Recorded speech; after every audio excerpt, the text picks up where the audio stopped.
File 108। Police जिसकी तलाश पिछले कई दिनों से कर रही थी, उसकी लाश उन्हें हुगली में मिलती है। CBI officer Vinod. रात के 9:37 बुधवार का दिन, हुगली, पश्चिम बंगाल। कुछ लड़के नशे में गाड़ी से तेज रफ्तार में गलियों के बीच से गुजर रहे हैं। तेज बारिश और गिरती बिजलियों के कारण लोगों ने अपने अपने घरों में शरण ले लिया था। अगर रास्ते में कोई दिखता तो वो चलती बारिश के कारण फंसा हुआ रहता, तो कुछ घर जल्दी पहुंचने के लिए बारिश से लड़ रहे होते। रास्तों पे गाड़ी चलाना भी ट्रक वालों के लिए खतरनाक हो गया था, क्योंकि बारिश की मोटी बूंदों ने दूर आगे तक देखना भी मुश्किल कर दिया था। ऐसे में गाड़ियां भी कम दिख रही थी, मगर इन सब के बीच कुछ ऐसे भी लोग थे जिन्होंने इस बारिश के मौसम में भी जश्न मनाने का मौका ढूंढ लिया। बंगाल की खाड़ी के पास होने के चलते अगस्त और सितंबर में बारिश तूफानों की संख्या भारत के बाकी राज्यों से यहाँ ज़्यादा होती है। इसलिए ऐसा नहीं था कि यहाँ कई दिनों बाद बारिश होने की वजह से लोग जश्न मना रहे थे, बल्कि इन लोगों के लिए बारिश केवल एक वजह थी, शराब पीने की। और इन्हीं लोगों में से कुछ ऐसे भी थे जो जश्न मनाने के लिए नशा और मौत दोनों के साथ खेलते थे।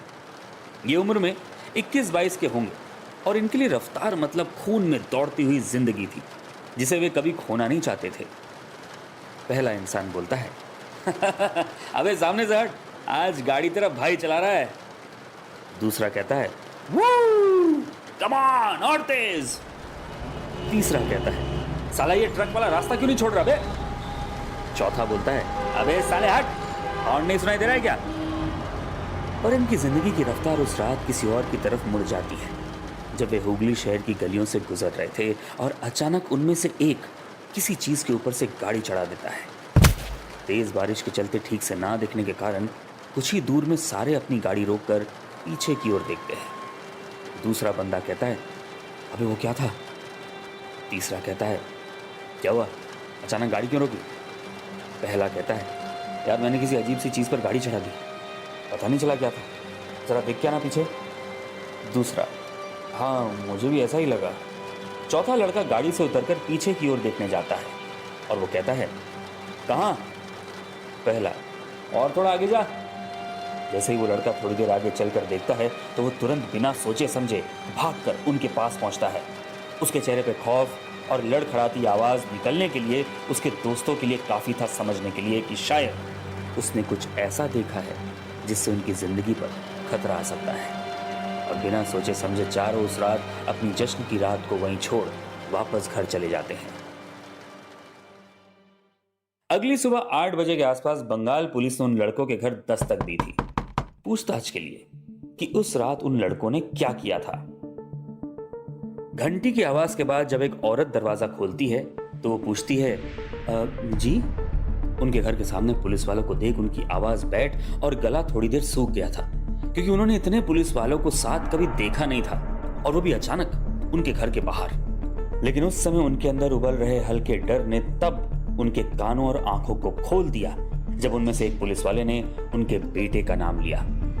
पुलिस, क्या हम आपके बेटे आयुष्मान से मिल सकते हैं। औरत, आयुष्मान, क्यों, कुछ किया है क्या उसने। पुलिस, देखिए कल रात हमें एक लाश मिली है जिसके ऊपर गाड़ी चढ़ा दी गई थी, और वहाँ पास में रहने वाले लोगों में से किसी ने उसे पहचान लिया था, जिसकी वजह से हम उससे पूछताछ के लिए थाने लेने आए हैं। क्या वो घर पर है। ये सुनते ही आयुष की माँ की आंखों से आंसू निकल आए और उनका शरीर डर से कांपने लगा। उन्हें लगा कि शायद उनके बेटे ने रफ्तार के चलते किसी की जान ले ली है। इतने में उनके पति भी वहां आए और बात सुन दंग रह जाते हैं। लेकिन इतने में पुलिस वाले उन्हें कहते हैं, जी देखिए, हम आपके बेटे को थाने इसलिए लेने नहीं आए हैं क्योंकि उसने किसी की जान ली है, बल्कि हम उससे ये जानना चाहते हैं कि कल रात हुआ क्या था, क्योंकि हमें जो लाश मिली है उसकी मौत पोस्टमार्टम के मुताबिक किसी और की वजह से हुई है। मगर ये बात भी सही है कि उस पर गाड़ी आपके बेटे और उसके दोस्तों ने चढ़ा दी थी, इसलिए केस की इन्वेस्टिगेशन के लिए हमें आपके बेटे और उसके दोस्तों के बयान चाहिए कल रात की। क्या वो घर पे है। ये सुनने के बाद दोनों के सांस पे सांस आई और अपने आप को संभालने के बाद कहा कि आयुष्मान सुबह से ही कहीं बाहर चला गया है। ये बात सुनते ही पुलिस वाले इसकी खबर उनके बेटे को देने कहते हैं और थाने में जल्दी पहुंचने का आदेश देकर वहां से लौट चल जाते हैं। जाहिर सी बात थी कि कल रात की हादसे के बाद से चारों अपने घर ज्यादा वक्त बिताना नहीं चाहते थे, इसलिए सुबह जल्दी निकलकर दूर कहीं छुपने चले गए थे। उन्हें इस बात का पता था कि बीते रात उन्हें कोई देखा ना था, मगर उन्हें डर इस बात का था कि अगर किसी भी तरह पुलिस को मालूम पड़ जाता कि बीती रात गाड़ी वे चला रहे थे उस गली में, तो उनकी जिंदगी वहीं तबाह हो जाएगी। और उनका ये डर तब सच हो गया जब आयुष्मान को अपने घर से फोन आता है और उसको पुलिस की कई सारी बात समझ आती है। सब डर जरूर रहे थे, मगर वे तुरंत अपने घर वालों के संग थाने पहुंच जाते हैं। लाश बीती रात सीबीआई ऑफिसर विनोद त्रिपाठी की मिली थी, जिसकी तलाश पुलिस पिछले कई दिनों से कर रही थी। विनोद मुंबई के रहने वाले थे। ये अपने टीम के साथ किसी नए केस पे काम कर रहे थे और अचानक उनका संपर्क उनकी टीम से टूट गया और उनकी टीम किसी भी तरीके से विनोद के साथ संपर्क कर नहीं पाई और ना ही किसी तरीके का संपर्क विनोद ने अपने तरफ से किया, जिसके चलते उनकी टीम से संग्राम कीरवानी ने 13 दिनों तक उनका पता ना चलने के कारण उन्हें ढूंढने का फैसला लिया। संग्राम को अंदर से लगने लगा था कि शायद किसी बड़े हादसे का सामना वे जल्दी करने वाले हैं, और उनका यह डर सच भी हो गया जब विनोद की लाश उनके गायब होने के 23 दिन बाद मिली। इसकी खबर बंगाल पुलिस ने लाश मिलने के दिन ही मुंबई पुलिस को दे दी थी, फिर उन्होंने सीबीआई को। लाश की पहचान करना मुश्किल था। चेहरे को पूरी तरह नष्ट कर दिया गया था। शरीर पे किसी भी तरीके के जख्म के निशान नहीं थे, मगर अंदर से दिल गायब था। पहचान कपड़े से मिले उनके आईडी से हुई, जिसमें उनका नाम लिखा हुआ था। पोस्टमार्टम की रिपोर्ट के मुताबिक उनकी मौत शरीर से दिल निकालने की वजह से हुई थी और फिर मरने के बाद उनके चेहरे को एक बड़े पत्थर से मार मार कर नष्ट कर दिया था। बाकी के जख्म और गायब हुए शरीर के हिस्से गली में मंडराते कुत्तों ने किए थे। मौत लाश मिलने के कुछ दिन पहले हुई थी, और अगर लोगों की माने तो लाश भी उसी दिन ही पड़ी हुई मिली, क्योंकि उसके पहले उस जगह कुछ भी ना था और किसी को पता भी नहीं था कि लाश वहां कब और कैसे पहुंची।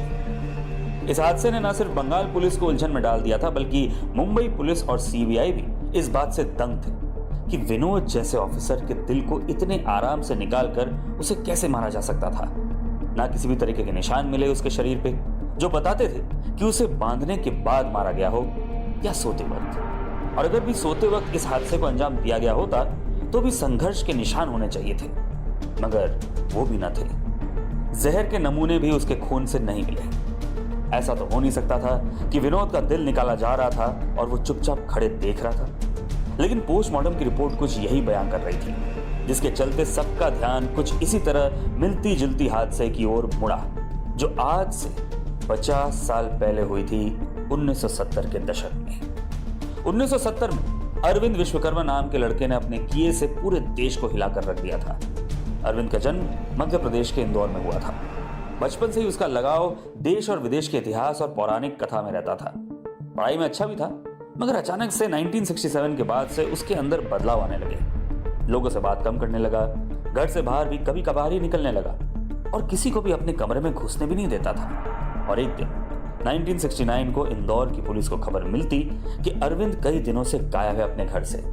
उसके घर वालों ने उसे बहुत ढूंढा, मगर जब कुछ पता ना चला तो उन्होंने पुलिस को जानकारी दी अरविंद के बारे में। लेकिन उन्हें अरविंद का पता जब तक लगता तब तक काफी देर हो चुकी थी, क्योंकि 1977 तक अरविंद ने 107 कत्ल कर दिए थे। सीबीआई के हाथ लगने पर जब उससे पूछताछ की गई कत्ल की वजह के बारे में, तो उसने कहा, क्योंकि मैं दुनिया को बचाना चाहता हूं उससे।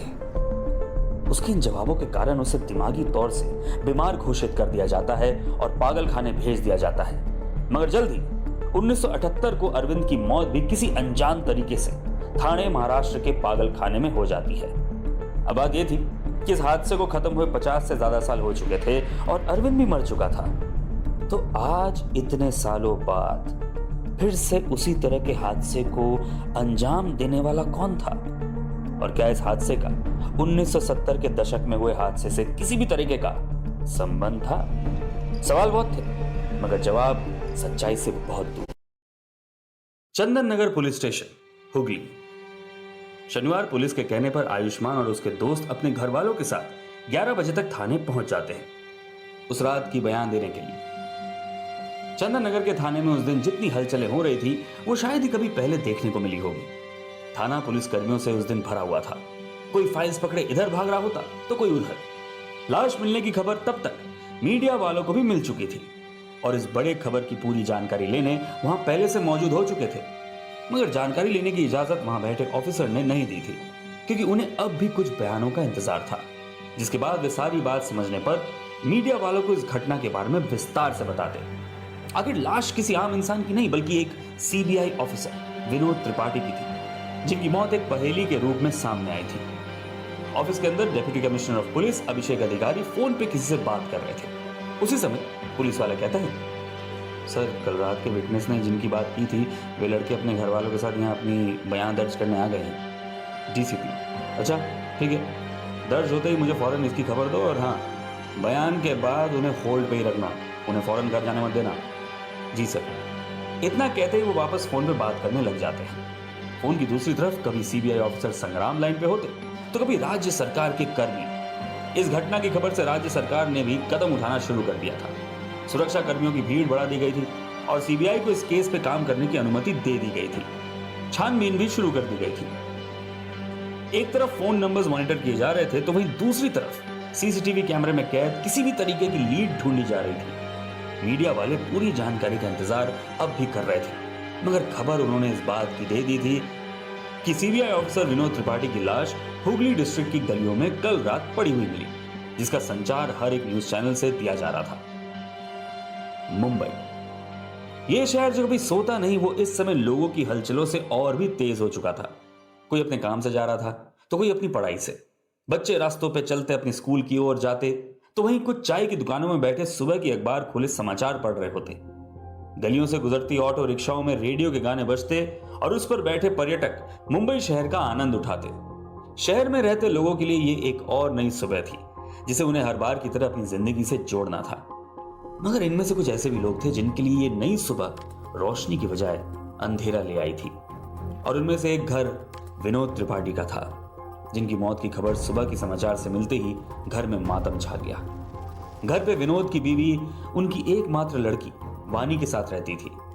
वानी उम्र में 25 साल की थी और इंटेलिजेंस ब्यूरो में जूनियर इंटेलिजेंस ऑफिसर बनने की तैयारी कर रही थी। जहां एक तरफ उसकी मां उनके पति के मौत की खबर से पूरी तरह टूट चुकी थी, वहीं दूसरी ओर वानी अपने भावनाओं पर काबू रख मां को इस मुश्किल हालातों से संभालती। बचपन से अपने पापा की तरह बनने की ख्वाहिश लिए बड़ी हुई वानी जानती थी कि इस समय ये उसकी मां के लिए सबसे मुश्किल समय है। उसे अपने पापा को खोने का भी दुख था, मगर उसके पापा ने उसे सिखाया था कि ऐसे हालातों में दिमाग से ज्यादा अपने दिल पर काबू रखना सबसे ज्यादा महत्वपूर्ण होता है। उसे मालूम था कि पापा जिस क्षेत्र में काम करते थे वहां उन्हें कभी कभी अपनी जिंदगी को जोखिम में डालना पड़ता था, इसलिए मौत हमेशा उनके साथ चलती थी, जो कभी भी आ सकती थी। मगर उनका मानना था कि देश के लिए जोखिम उठाना या देश की सुरक्षा के लिए जान देना हमेशा से एक इंसान को गर्व का महसूस दिलाता है, और यह महसूस तब होता है जब अपने आसपास के लोगों के चेहरों पे खुशी दिखती है। उस दिन तुम्हें समझ आता है कि सच्ची देशभक्ति की अहमियत क्या होती है। समाचार के अनुसार विनोद की लाश कल रात करीब 10:30 की तरफ हुगली की गलियों में मिली। इसकी खबर वहां पास रहते निवासियों ने दी, जिनका कहना था कि वे रात में कुछ लड़कों के चिल्लाने की आवाज सुन बाहर निकलकर देखते हैं तो उन्हें रास्ते पे पड़े एक बड़े से कचरे के डिब्बे के पीछे लाश पड़ी हुई दिखी। उन्हें लगा कि लड़कों ने तेज रफ्तार के चलते उस इंसान को गाड़ी से ठोकर मारकर उसकी जान ले ली है। मगर जैसे ही वे भागकर उस इंसान की हालत देखने गए तो पता लगता है कि उस इंसान के शरीर से दिल गायब है और किसी ने पत्थर से बुरी तरह चेहरे को नष्ट कर दिया है। ये देख वे जल्दी से चंदन नगर पुलिस वालों को फोन कर इसकी जानकारी देते हैं। जानकारी मिलने पर पुलिस फौरन इस घटना की जांच शुरू कर देती है और इस जांच से पता लगता है कि ये इंसान महाराष्ट्र के सीबीआई ब्रांच में काम करता था और पिछले कई दिनों से वो अपने टीम के संपर्क से दूर हो गया था। आइए देखते हैं कि चंदन नगर पुलिस के डीसीपी इस घटना के बारे में क्या कहना चाहते हैं। डीसीपी, हमें जो बॉडी मिली है वो सीबीआई ऑफिसर विनोद त्रिपाठी की है। इसकी जानकारी हमें उनके कपड़े से मिली, आईडी से पता चली। पोस्टमार्टम की रिपोर्ट ने भी इस बात की पुष्टि कर दी है कि ये विनोद त्रिपाठी की बॉडी है। विटनेस के मुताबिक हमने कल रात गाड़ी से घूम रहे लड़कों से भी पूछताछ की, लेकिन उन्हें भी इस बारे में ज़्यादा जानकारी नहीं है, बल्कि तेज़ गाड़ी चलाने और बारिश की वजह से उन्हें रास्ते में कुछ दिखाई नहीं दे रहा था। लड़के 21-22 साल के होंगे और इसलिए वे काफ़ी डर भी गए थे। उनका कहना है कि लाश मिलने के समय वहाँ उनके अलावा कोई नहीं था। हमने पास रहते निवासियों से भी पूछताछ की, मगर सबका कहना है कि लाश कब और कैसे आई किसी को पता नहीं। रिपोर्ट के मुताबिक विनोद की मौत बॉडी मिलने के कुछ ही दिन पहले हुई है। शायद किसी ने वहां से गुजरते वक्त लाश को वहीं छोड़ मौका देखकर वहां से फरार हो गया। हमने पूरे हुगली डिस्ट्रिक्ट में छानबीन करना शुरू कर दिया है। जैसे हमें इसकी और भी कोई खबर टीवी की आवाज को बंद करते हुए संग्राम अपनी टीम से कहते हैं कि विनोद की बॉडी लिए उन्हें उनके परिवार तक पहुंचना है और उनकी बीवी से बात करने की जिम्मेदारी वो लेंगे, क्योंकि वे विनोद के करीब होने के बावजूद भी उनकी मदद नहीं कर पाए। इसलिए ये उनका फर्ज बनता है कि वो उनकी बीवी को बताएं कि विनोद उनके लिए क्या मायने रखता था। वक्त ज्यादा ना देने के बावजूद भी वे अपने परिवार से बेहद प्यार करता था। कुछ दिनों बाद विनोद के शरीर को अंतिम संस्कार दे दी जाती है। उस दिन महाराष्ट्र के कई बड़े हस्ती भी वहां अपनी आखिरी सम्मान देने गए हुए थे, पुलिस वालों से लेकर नेताओं तक। संग्राम भी अपनी टीम के साथ वहां मौजूद थे। उस दिन वहां से घर वापस लौटने के बाद संग्राम उनके परिवार से विदाई लेने से पहले एक आखिरी मुलाकात करते हैं। कुछ देर उनकी बीवी से बात करने के बाद वो वानी को कहते हैं कि विनोद उसकी सफलताओं पे हमेशा गर्व करेगा। इतने में वानी संग्राम से पूछती है, अंकल, क्या आपसे मैं थोड़ी देर अकेले में बात कर सकती हूँ? संग्राम, हाँ, क्यों नहीं। घर के गार्डन की ओर दोनों भीड़ से दूर जाने के बाद वानी उनसे पूछती है, अंकल, मुझे मालूम है कि आप अब भी पापा के केस पे काम करने वाले हो। मैं बस यही पूछना चाहती हूँ कि क्या मैं आपके साथ इस केस पे काम कर सकती हूँ? मुझे पापा की हत्या के पीछे का राज और इंसान के बारे में जानना है। अगर मैं उसे ढूंढने में आपकी थोड़ी भी मदद कर सकूं तो मुझे लगेगा कि मैंने अपने पापा की हत्या का बदला लेने में सफलता हासिल की है। मैं ऐसे ही घर पे चुप नहीं बैठ सकती इस सच के साथ कि उनकी हत्या हुई है। मेरी ट्रेनिंग जल्दी जूनियर इंटेलिजेंस ऑफिसर के लिए शुरू होने वाली है और मैं जल्दी उनके रास्ते पर चलने वाली हूँ, पर मेरे पास उतना वक्त नहीं है। मेरे पास इतना सक्षम है कि मैं किसी भी केस पर काम कर सकूं। इसलिए मैं चाहती हूँ कि मैं आपके साथ इस केस पर काम करूं। संग्राम, देखो, मैं समझ सकता हूँ कि तुम्हारे अंदर क्या चल रहा है। अगर सच कहूँ तो तुम में क्षमता है अपने पापा से बेहतर बनने का, मगर माफ करना, मैं तुम्हें फिलहाल के लिए इस केस पर काम करने की इजाजत नहीं दे सकता। ये एक गुप्त केस है जिसकी अनुमति के लिए तुम्हारे पापा इस पे काम करने का सोच रहे थे, मगर केस के एक और बार खुलने के कुछ ही दिनों बाद तुम्हारे पापा की जान चली गई। इसलिए इस केस की सच्चाई जाने बिना मैं तुम्हें अपनी जान जोखिम में डालने नहीं दे सकता। यह सुनने के बाद वानी का सर नीचे हो जाता है। संग्राम कहता है, लेकिन अगर तुमने अब भी मदद करने की ठान रखी है तो मैं तुम्हारे लिए काम कर सकता हूं। वानी, क्या? तुम्हारे पापा दरअसल आज से 50 साल पहले के एक केस को दोबारा खोल रहे थे, जिसे ध्यान से समझने के बाद उन्हें एक लीड मिली थी जिसके पीछे वे काम कर रहे थे। मगर इस केस की रीओपनिंग के बाद उसके बाद क्या हुआ किसी भी पता नहीं। मगर उसके बाद क्या हुआ तुम्हें पता है? इस केस की रीओपनिंग की बात केवल हमारी टीम और कुछ सीबीआई ऑफिसर्स को मालूम है। मगर तुम्हारे पापा के साथ जो हुआ उसने हमें एक बात जरूर बता दी कि तुम्हारे पापा को 50 साल पहले हुए हादसे के पीछे की राज का शायद किसी भी तरीके का अंदाजा लग गया था। इसलिए मैं तुम्हें उस केस की फाइल भेज दूंगा जिसे तुम्हें पढ़कर समझना है। आखिर तुम्हारे पापा को ऐसा क्या पता था जिसकी वजह से उनको अपनी जान गंवानी पड़ी। और क्योंकि तुम जल्दी जूनियर इंटेलिजेंस ऑफिसर की ट्रेनिंग शुरू करने वाली हो तो इससे बेहतर मौका और क्या हो सकता है। यह सुनते ही जैसे वानी की आंखों में एक नई रोशनी आ गई जो इस पहेली को सुलझाने के लिए तैयार थी। शुक्रवार सुबह 8 बजे वानी किचन में मां के लिए नाश्ता बना रही थी। वानी, पापा को गुजरे 10 दिन से ज्यादा हो चुके हैं। मां किसी तरह अब उनके बगैर जीना धीरे धीरे सीख रही है। वे कभी कभार ही घर पर हमारे साथ वक्त बिताया करते थे, मगर फिर भी न जाने क्यों उनके गुजरने के बाद ऐसा लगने लगा था मानो घर की इन 4 दीवारों के बीच किसी की आवाज गुम हो गई। मां की तबीयत भी इन दिनों बिगड़ने लगी थी। उन्होंने पापा के गम में खाना भी खाना कम कर दिया था। रात को नींद के बजाय वो उनकी यादों में रोती रहती थी और जब उनकी आंखें रोते रोते थक जाती तो उनकी पलकें अपने आप गिर जाती थी। मैं उनके साथ हमेशा रहती और उनके सोने के बाद उनके सर को धीरे धीरे सहलाती ताकि उनकी नींद अच्छी हो। माँ की इस अवस्था को देख मुझे बुरा लगता, मगर मैं चाह कर भी उनके लिए कुछ नहीं कर सकती क्योंकि किसी अपने को खोने का दर्द उनसे ज्यादा किसी और को ना था। वे उनसे बहुत प्यार करती थी। मैंने भी इस बीच इन डूबती इमारतों से अपने आप को निकालना सीख लिया था। संग्राम अंकल के दिए रोशनी के इंतजार ने मुझे जगाए रखा। मैं जल्द से जल्द उन फाइलों पे काम करना चाहती थी जिससे मैं इस पूरे खेल को समझ सकूं। खेल जहां सच हमारे साथ छुपन छुपाई खेल रहा है और नियम तोड़ने वाले को मौत। माँ, नाश्ता तैयार हो गया है, गरम गरम खा लो, फिर सुबह की दवाई खानी है। मैंने अंकल के बताए 1970 के हादसे की जांच अपनी तरफ से शुरू कर ली थी। उस वक्त की आर्टिकल और समाचार पत्र बादी मुश्किल से इंटरनेट पर मिल रही थी। उस वक्त के आर्टिकल्स और समाचार पत्र बड़े मुश्किल से इंटरनेट पे मिल रहे थे, मगर जितने भी मिल रहे थे उससे ये बात समझ आ रही थी कि अरविंद मानसिक तौर से बीमार था, जिसके कारण उसे पागल खाने भेज दिया गया। लेकिन वहां रहने के कुछ ही दिनों बाद उसकी भी मौत अनजान तरीके से हो गई। इसके बारे में ज्यादा जानकारी के लिए मैंने कई कोशिश की, मगर किसी भी सोर्स से यह नहीं पता चल पाया कि उसकी मौत हुई कैसे। ऐसा लगने लगा था मानो सरकार उस समय की हुई हादसा को छुपाना चाहती थी, जिसके कारण आज उस हादसे की कुछ ही जानकारी इंटरनेट पर मिल रही है। अब मेरे पास अंकल के बताए फाइल्स के इंतजार के सिवाय और कोई चारा न था। माँ, वानी, मेरी वजह से तुम्हें कितनी मेहनत करनी पड़ रही है ना।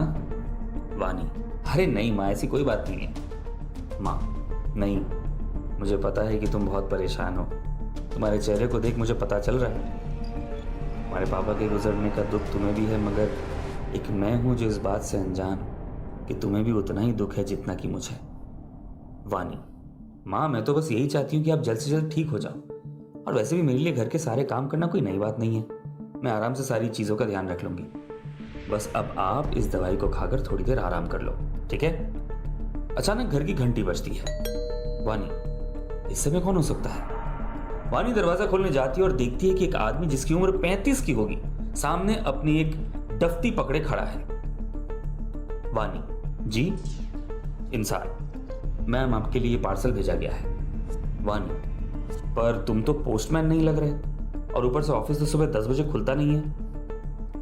इंसान, जी, ये पार्सल आपके लिए खास भेजा गया है संग्राम कीरवानी के द्वारा, जिसका आप इंतजार कर रही थी।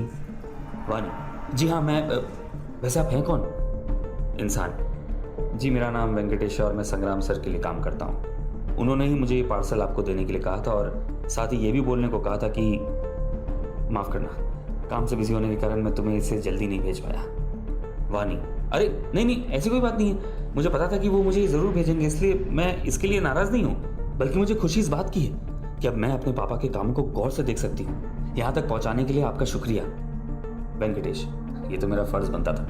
वैसे मैं उम्मीद करता हूँ कि आप इस पहेली का हल ज़रूर ढूंढ निकालेंगी, क्योंकि आपकी कामयाबी में ही उनकी खुशी होगी। वानी ये सुनते ही अपनी भावनाओं में डूब रही होती है कि अंदर से माँ पुकारती है। वानी, कौन आया है?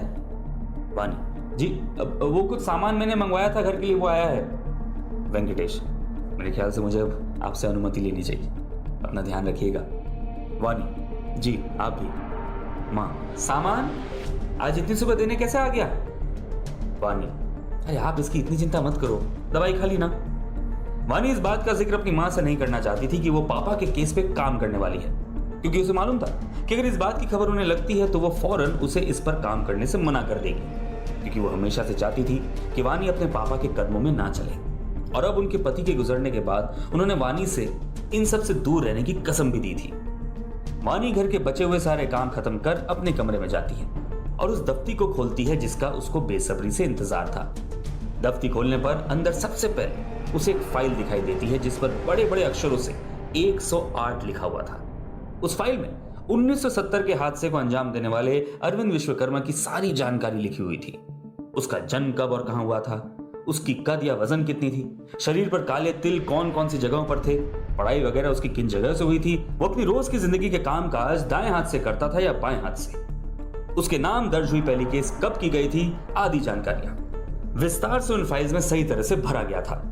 उस फाइल को निकालने के बाद उसे नीचे कुछ डायरीज दिखी, जिनको खोलने पर मालूम चलता है कि वो अरविंद द्वारा लिखी हुई डायरी थी, जिस पर वो अपनी जिंदगी के हर एक हिस्से को कैद कर रखता था। वानी जब उन डायरियों को खोलकर देखती तो उसे पता चलता कि इनमें ना सिर्फ उसने अपनी जिंदगी के हिस्से को लिखा हुआ था, बल्कि उसके द्वारा ली हुई 107 लोगों की जानें भी वहां कैद थी। अपने पहले खून से लेकर आखिरी अंजाम तक उसने लिखा हुआ था। लेकिन वानी के अंदर अब एक सवाल पैदा हुआ कि अगर अरविंद ने अपने सारे कर्मों की जानकारी यहां लिखी हुई थी, तो ये केस इतने सालों के बाद भी सबके लिए एक पहेली क्यों था? आखिर इस हादसे में ऐसा क्या था जिसके चलते पापा ने इस पर काम करने का सोचा? वानी अपने कमरे से बाहर जाती, फिर अपनी माँ को देखती कि क्या वो अपने कमरे में सो रही है या नहीं। वक्त इस समय दोपहर के 2 बज रहे थे। वो फिर वापस अपने कमरे में गई और दरवाजे को अच्छे से बंद करने के बाद अरविंद की डायरी निकालती है और पढ़ने बैठ जाती है। इतने में उसका फोन बजता है। वानी, हेलो। संग्राम, मैं संग्राम अंकल कह रहा हूँ। वानी, जी अंकल बोलिए। संग्राम, क्या तुमने पढ़ना शुरू कर दिया है अरविंद की डायरी? वानी, बस अभी शुरू करने ही वाली थी। संग्राम, वैसे मैंने तुम्हें केवल वही डायरी भेजी है जो केस के लिए महत्वपूर्ण है, और साथ ही काम से ब्रेक लेकर इसलिए भी फ़ोन किया है क्योंकि तुम्हारे मन में फाइल्स देखने के बाद अब एक सवाल ज़रूर घूम रहा होगा कि अगर अरविंद ने सारी बात डायरी में लिख रखी है और साथ ही उसकी जान भी उसके पागलपन की वजह से गई है, तो इस केस को रीओपन करके तुम्हारे पापा क्या ढूंढना चाहते थे। बस यही वो सवाल है जिसका जवाब तुम्हें ढूंढना है, क्योंकि इस केस की रीओपनिंग के बाद ही तुम्हारे पापा की जान गई, और वो भी बिल्कुल वैसे ही जैसा कि 50 साल पहले हुआ था। इसलिए मैं चाहता हूँ कि तुम उसकी ज़िंदगी के हर एक पहलुओं को ध्यान से देखो और समझो। शायद तुम्हें वो मिल जाए जिसकी तलाश हम भी कर रहे हैं। तुम्हारे पापा जब इस केस पर काम करना शुरू कर रहे थे तो हमें इसके बारे में ज़्यादा जानकारी नहीं थी। बस हमें उनके आदेशों के मुताबिक वही करना होता था जो वो चाहते थे। हमारे पास भी इस केस की लीड फिलहाल के लिए नहीं है, इसलिए वानी। हेलो संग्राम, अच्छा सुनो, मुझे अब निकलना होगा, कुछ ज़रूरी काम आ गया है। मैं तुमसे बाद में बात करता हूँ, और हाँ, किसी भी तरह की लीड मिले तो ज़रूर बताना। वानी। जी अंकल। बात साफ थी कि जवाब उसे उन डायरियों से ही मिलता, इसलिए वो अरविंद की लिखी सबसे पहली डायरी को खोल उसे पढ़ने लगी। 5 दिसंबर 1967, वेडनेसडे। आज सुबह 6 बजे तक जल्दी उठकर मैं अपने सामान लिए होटल के बाहर एक छोटे से खाने की दुकान में बैठकर अपना नाश्ता कर लिया। नाश्ते में इडली, सांभर और नारियल की चटनी ने सुबह की शुरुआत एक अच्छे मूड से करवाई। वहां से नाश्ता करने के बाद मैं बस पकड़ने चल देता हूँ, जिस जगह से करीब 3 किलोमीटर दूर था, और फिर मैं वहां से सत्यमंगलम की जंगल की सैर करने निकल पड़ा। इस जंगल में एक खास जगह है जिसकी तलाश करने में यहाँ आया हूँ। सुना था कि इस जगह को आज तक किसी ने ढूंढ नहीं पाया, क्योंकि जंगल के अंदर जाते ही लोग गोल गोल घूमते रहते थे और आखिर में सब थक कर वापस चले आते थे। और इसी रहस्य की सच्चाई जानने के लिए मैं यहाँ पहुंचा था। मेरे लिए एक बात बिल्कुल साफ थी कि अगर ये जगह ढूंढना इतना ही मुश्किल था तो इसकी अफवाह फैलाने वाला इंसान वहां तक पहुंचा कैसे। तभी वानी की माँ कहती है, वानी ये दरवाजा तुमने क्यों बंद रखा है? माँ की आवाज सुनते ही वानी जल्दी से डायरी को छुपा देती है और कहती है, हाँ माँ, अभी आई। अच्छा माँ, अब तुम आराम से सो जाओ, कुछ चाहिए होगा तो मैं अपने कमरे में हूँ। माँ, अच्छा ठीक है। वानी अपनी माँ को उनके कमरे में छोड़ने के बाद वापस अपने कमरे में जाती है और डायरी पढ़ना शुरू कर देती है। वानी, तो कहाँ थी मैं? वो किसी जगह की खोज में था। हाँ, ये रहा। 5 दिसंबर 1967। जंगल के जिस हिस्से को मैं जा रहा था वो जगह लोगों को कुछ इलाकों की सैर करने देता था। यहाँ बिना किसी गार्ड के घूमने जा सकते थे क्योंकि जंगली जानवर जंगल के बीचों बीच रहते थे। मगर अंदर जाने से पहले हमें वहाँ मौजूद फॉरेस्ट गार्ड्स को अपनी जानकारी देनी पड़ती थी, जिसके बाद हमें दोपहर के 3 बजे तक आने को कहा जाता था। जानकारी देने के बाद मैं वहाँ से जंगल की ओर चल देता हूँ। मेरी तरह उस जगह की सैर करने दूसरे लोग भी आए हुए थे। पहले कुछ देर के लिए मुझे उनसे बात करने में हिचकिचाहट महसूस हुई, मगर हम जल्दी एक दूसरे से घुल गए। मेरे अलावा वहाँ एक कपल थे जिनकी नई नई शादी हुई थी। एक 5 सदस्यों वाला परिवार था और कुछ लड़के आए हुए थे। दिखने में वे कॉलेज की पढ़ाई करने वाले बच्चे लग रहे थे। जंगल के हिस्से में देखने लायक बहुत सी खूबसूरत जगह थी। 2 सुंदर झरने थे जिनके पास जाने के बाद आपको वहां से वापस आने का मन नहीं करेगा। एक नदी थी जिसका पानी इतना साफ था कि उसके अंदर तैरती मछलियां साफ दिखाई दे रही थी। बाकी आए लोग इन सुंदर जगहों पर अपनी पांव जमा ले रहे थे, मगर मेरी इच्छा कहीं और जाने की थी। मुझे कहा गया था कि अगर मैं नदी के किनारे चलते रहूं तो मुझे उस जगह जाने का मार्ग मिल जाएगा। मेरे पास वक्त कम था, हाथ में केवल 3 घंटे ही बचे हुए थे, और ऐसे में मुझे ये मालूम नहीं था कि नदी के किनारे कितनी दूर चलने पर मुझे वो मार्ग दिखेगा। मैं चल पड़ा था अपनी लक्ष्य की ओर। मुझे इस बीच कई सारे जानवर और चिड़िया दिखी जिनकी तस्वीर मैंने अपने कैमरे में कैद कर ली। इन्हीं तस्वीरों को लेते समय मैंने गौर किया कि नदी के दूसरी तरफ 2 पेड़ थे जिन्हें देख लग रहा था जैसे उनके बीच से कोई मार्ग गई हो। मैंने बिना किसी बात की परवाह किए नदी पार करने की ठान ली। नदी की धारा तेज थी। मैंने कई बार नदी को पार करने की कोशिश की, मगर मेरे पांव तेज धाराओं के चलते टिक नहीं रहे थे। फिर मैंने पास ही से एक मजबूत लकड़ी उठा ली और उसके सहारे नदी पार करने की कोशिश की। बह जाने का डर दिल में बसा हुआ था, लेकिन इसी डर ने मुझे अपने पांव मजबूती से गड़ाने में मदद कर रहे थे, और आखिर में मैंने बड़ी मुश्किल से नदी पार कर ली। समय अब घड़ी पे 1:37 के पार दिख रहा था। वक्त मेरे हाथ में अब 90 मिनट से भी कम था। नदी पार करने के बाद मुझे कुछ दूर और जाना पड़ा और फिर मेरे सामने एक नई मुसीबत आ खड़ी हुई। सामने मेरे जंगल और भी घना दिखने लगा। मैंने पास जाकर देखा तो वो इतना घना था कि अंदर जाते ही सूरज की रोशनी मिलनी कम हो गई। मैंने घड़ी पर समय देखा और फैसला किया कि आज के लिए यहाँ तक रहना ही सही रहेगा, क्योंकि वापस जाने के लिए अब ज़्यादा समय नहीं था।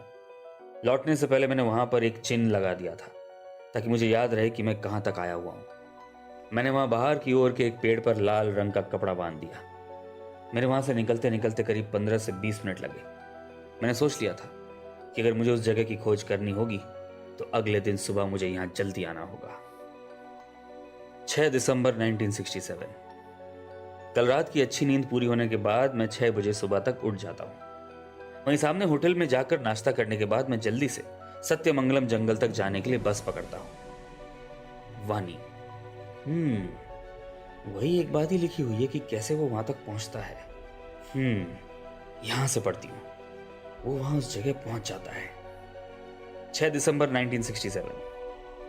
मैं वहां पहुंच चुका था जहां से मैंने कल अपना सफर आधा कर दिया था, मगर मुझे एक बात वहां जाकर समझ नहीं आई कि जिस पेड़ पर मैंने लाल रंग का कपड़ा बांधा हुआ था वो वहां से गायब कैसे हो गया। क्या उस जंगल के बीच जानवरों के अलावा कोई और भी रहता था, या फॉरेस्ट गार्ड्स जंगल की देखरेख के समय उसे देख हटा दिए होंगे। लेकिन मैं ये मानने को तैयार नहीं था कि ऐसा हो सकता है, क्योंकि 3 बजे के बाद वहां अंधेरा छा जाता था और सुबह पूरी रोशनी आने में करीब 7 बज जाते थे।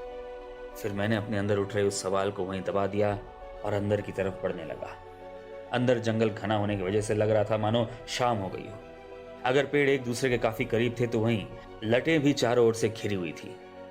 10 मीटर के रास्ते को पार करने में ही काफी वक्त लग जाता था। ऊपर से मच्छर भी भरे पड़े थे। अंदर से सांपों का भी डर बैठा हुआ था।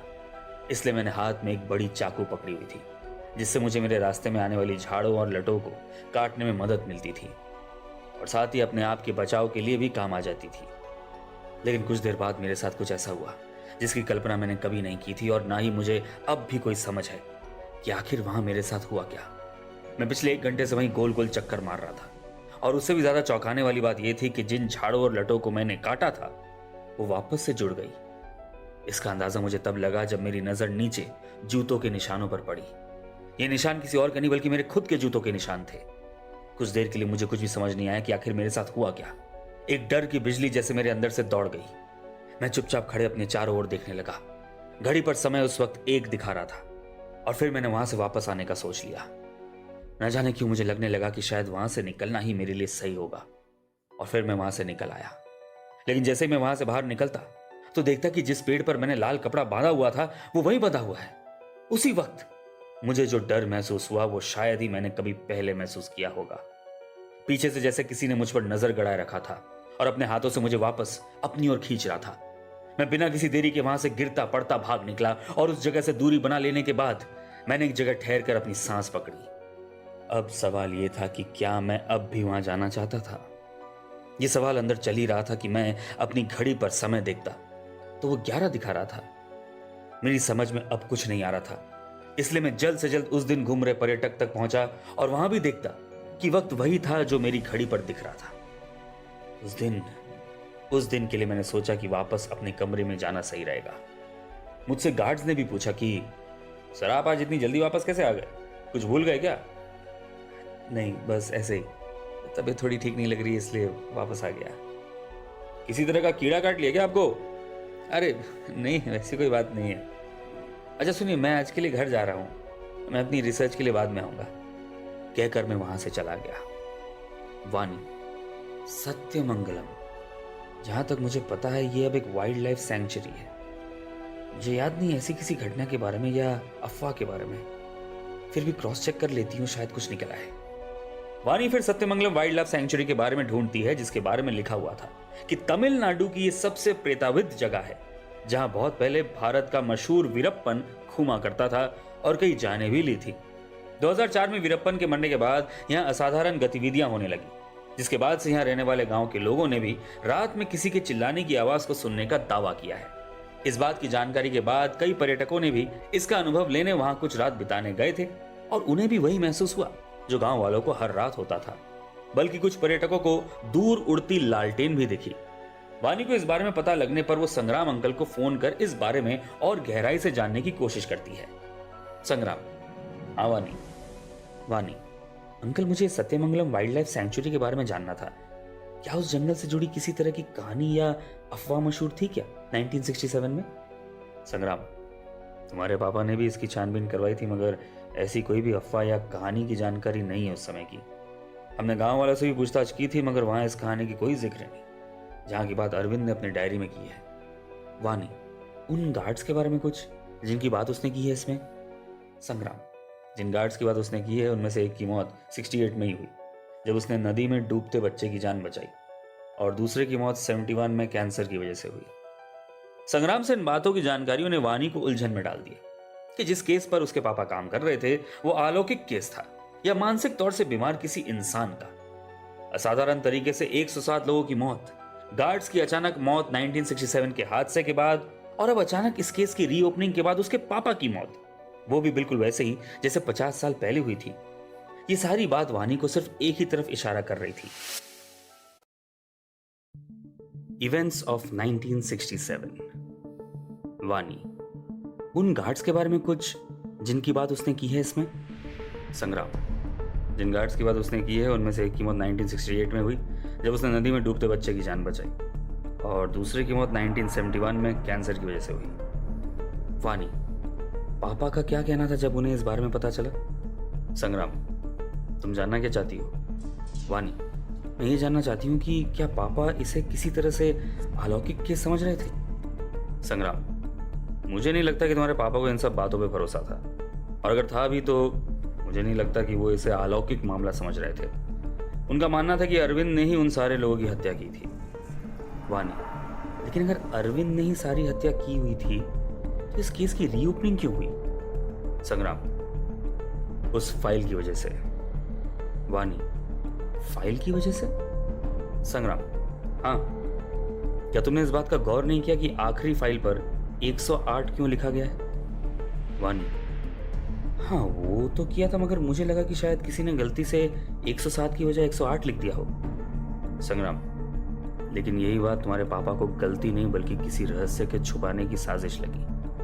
दूसरी बात कि अगर भी ये गलती थी तो इस केस को स्पेशल केस में क्यों रखा गया था, और वो भी अनसॉल्व्ड केस में? इसलिए मैं कह रहा हूं कि तुम उस डायरी को अच्छी तरह पढ़ो और समझो। जवाब तुम्हें वही देगा। मैं तुम्हें उसकी इंटरोगेशन वाली कॉपीज भी भेज दूंगा, शायद तुम्हें उससे भी कुछ समझ आए। वानी: ठीक है। संग्राम से वानी की बात होने के बाद उसके अंदर सवालों के ढेर जमने शुरू हो गए। पहले से ही वो इस बात की जवाब ढूंढ रही थी कि उसके पापा किस कारण 1970 के हादसे की फाइल फिर से खोले थे। उन्हें ऐसा क्या मालूम था जिसके चलते उनकी जान चली गई? उनकी जान कैसे गई और उन्हें मारने वाला कौन था? इसे जानने के लिए जब उसने उन फाइलों पर काम करना शुरू कर दिया तो सवालों ने उस पर और भी सवालों के कहर डाल दिए। अरविंद का मामला क्या था? वो जिस जगह की बात अपनी डायरी पर लिख रहा था वो आज तक मिली क्यों नहीं? फाइल पर 108 क्यों लिखी हुई है? क्या 1970 के हादसे में कोई और भी शामिल था जिसे पकड़ा ना जा सका?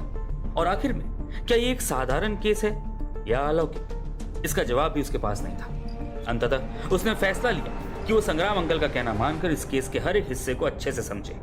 इसलिए वो इंटरोगेशन फाइल्स का इंतजार करती रही और वापस अपने कमरे में जाकर अरविंद की डायरी को पढ़ने लगी। 7 दिसंबर 1967। अभी सुबह के 3:23 हुए हैं। मैं कल वापस अपने कमरे में करीब 6 या 6:30 के बीच पहुंच गया। मेरे साथ कल जो हुआ था उसके बाद से मैं बहुत डरा हुआ था, इसलिए मैं आने के बाद किताबें पढ़ने लगा और 9 बजे तक खाना खाने के बाद सो गया। लेकिन कुछ ही देर पहले मेरी नींद किसी बुरी सपने की वजह से टूट गई। घड़ी पर समय 3:03 हुआ था। मेरी सांस फूल गई और मैं पसीने से भीग गया। अपनी सांस पकड़ने के बाद मैंने एक गिलास पानी पिया और अब नींद ना आने की वजह से अपनी डायरी लिए लिखने बैठ गया हूं। जहां तक मुझे याद है मैंने सपने में अपने आप को वापस उसी जंगल में देखा जहां मैं आज गया था। रात का समय था मगर मेरे चारों ओर रोशनी थी। मैंने चारों ओर देखा तो पेड़ों के पत्तों से हरियाली रंग की रोशनी आ रही थी। पौधे नीले रंग की रोशनी दे रहे थे और उन सब बैठती तितलियां रंग बिरंगी थी। मुझे वो दुनिया असली लगने लगी थी। मैं अब भी महसूस कर सकता हूं उन फूलों की खुशबू जिसे मैंने अपने सपने में पाया। मैं हर एक पत्तों को छूकर देखता और फिर वहां की सुंदरता को देख मुग्ध हो जाता।